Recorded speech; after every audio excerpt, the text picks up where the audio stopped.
My name is Melissa Finlayson, and I usually game by Torelliax or Turtle Wax. My name is Michelle. I play Ishambu on Scarlet Crusade. I'm in the Guild Eternal. That's a Resto Druid. I've always been Resto except for the time from 0 to 60 where I leveled as Feral before it was good. I don't want to talk about that. My name is Pamela. I am from Canada. I recently moved to the United States. I play a Blood Elf Mage on the Gorgonash server. My name is Nicole. I play a level 80 Resto Druid on Thrall named Ibiza, and also a level 80 Warlock on Scarlet Crusade named Lilithia. You know, in console games you're by yourself, unless you invite your friends over and you're playing some sort of two-player game, you know, like Dynasty Warriors or a racing game or something like that. Whereas MMOs and World of Warcraft is a completely different ball game. It was definitely something I grew into, because starting the game, I knew nothing of it. I knew nothing of what happens at the end of the game when you reach the max level. I had no idea. The minute I got to 60, everyone was talking about raiding and going to Molten Core, and it was like, you cannot be Feral, they won't let you in a raid. So I switched to Resto the day I turned 60. Our first instance after we hit the max level cap of 70 was a place called Karazhan, and we got a whole bunch of our friends together. We Googled online to see, well, what do we need? How many healers do we need? How many DPSers do we need? Which way do we go? Everybody was out raiding BT Sunwell, all that content, and we're off screwing around in Kara. But the thing is, we were doing it for fun. We weren't doing it to be a progression guild. We wanted to get out there and get that experience, and Kara was a really, really good place for something like that. I missed Molten Core. I missed, AQ when it was progression. I missed a lot of the content, and it was like my first real jump into actually having to have a purpose in this game other than just kind of button mashing as you're running through Stranglethorn Vale. Naxxramas was out, so they took me there, and I loved it. I just loved it. I normally raid heal just because druids are great with HOTS. They can blanket the whole raid depending on your glyph choices and spec, and I'm really good at healing. I have a lot of respect for tanks. Without them, God, without a good tank, God, you're in such deep, deep trouble.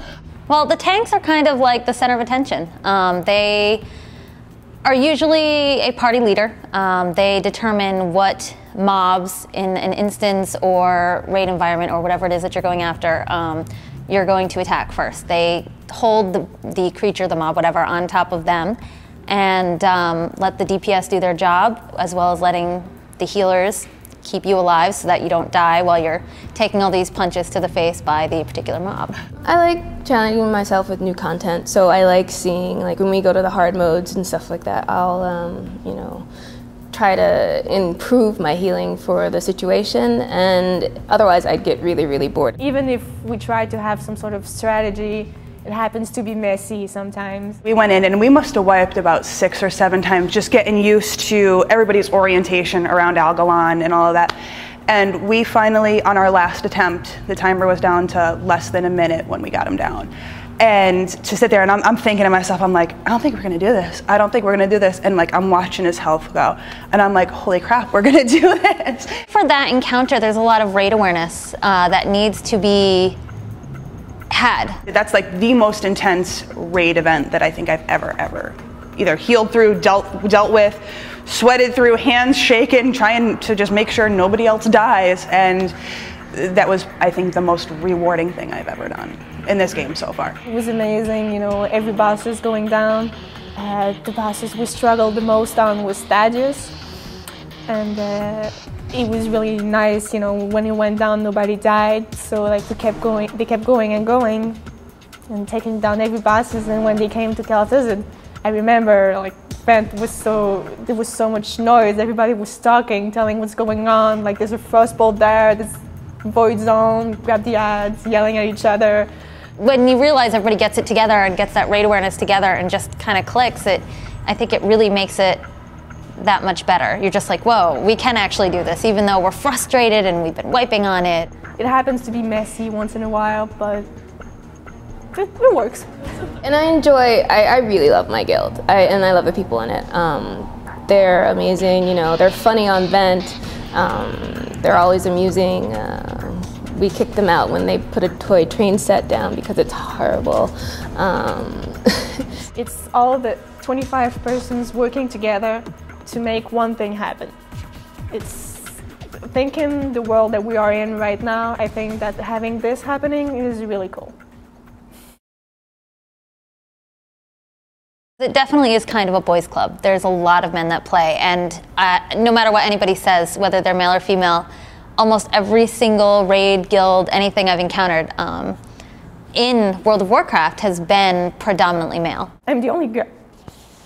Sorry.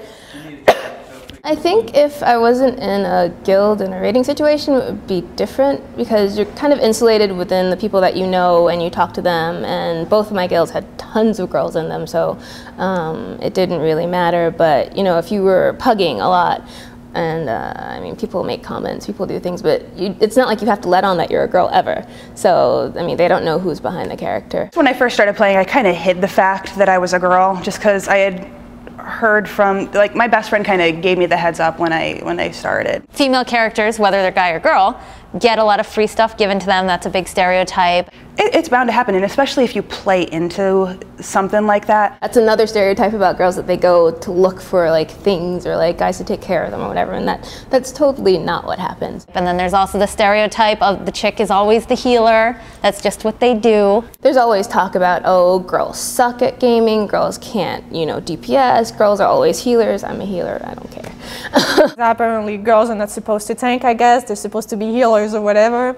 I haven't really known a lot of female tanks. There are quite a few that I've met online that are also, you know, kind of in the same boat I am. It's just like any sort of environment, you know, whether it be the corporate world or, you know, retail or anything like that. You don't always necessarily find a lot of women in leading roles. There are stereotypes that you have to overcome. I know there are some guilds that don't accept girls because they're distracting. And I don't understand how we could be distracting if we're doing our job. They're like, no. They didn't exactly like female raiders because they had problems with them before. So you had to be really exceptional to get in it. I felt I had to like push myself a little bit more because I know it's a video game. It's male dominated. There's, you know, the gender lines there. You know, just like anything, there's the stereotype breakers. You know, there's the people who play any role and do it well. In my Paladins guild, the 3 girls in there are healers, and they're always the top 3 healers.